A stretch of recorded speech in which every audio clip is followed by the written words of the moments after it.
Բոլորին դեմ եմ կուսակցության պատգամավորության թեկնածուներն այսօր իրենց խոսքով մուկ են տշել կառավարության շենքի դիմաց։ Նախատեսել էին, որ process-ին պետք է միանային նաև պատահական անցորդները, սակայն իրավապահները շատ արագ կառավարության շենքի առջևից հեռացրել են ֆուտբոլի դարպասները։ Պատկերացնում եք,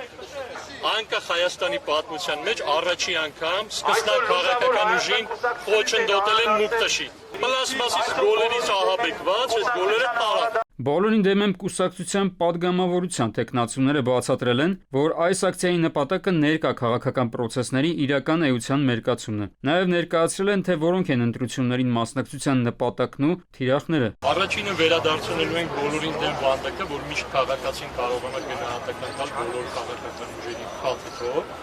Երկրորդը շեմը իջացնելու ենք 1%, որ նոր ուժերը լսելի դառնան, որ մոնոպոլիզացված չմնային մեծերի հարուստների կամ վարչական ռեսուրսավորների համար, ու երրորդը կայուն մեծամասնությունն ենք վերացնելու, ինչը մեկ էլ ունեցել է Մուսոլինին, հետի տենց օրինացա, որ մի քիչ առաջ իշխանությունը դնի երկրորդ փուլ էլի վերարտադրել։ Փոքր ուժերը, որոնք արժանի են լսելի լինել, առանց փոփոխությունների չեն կարող հայտնվել խորհրդարանում եւ չեն կարող ազդել երկրում տեղի ունեցող process-ների վրա։ Իրենց առաջարկած բարեփոխումների իմաստն են պարզաբանել բոլորին դեմ եմ քաղաքական ուժի պատգամավորության թեկնածուները։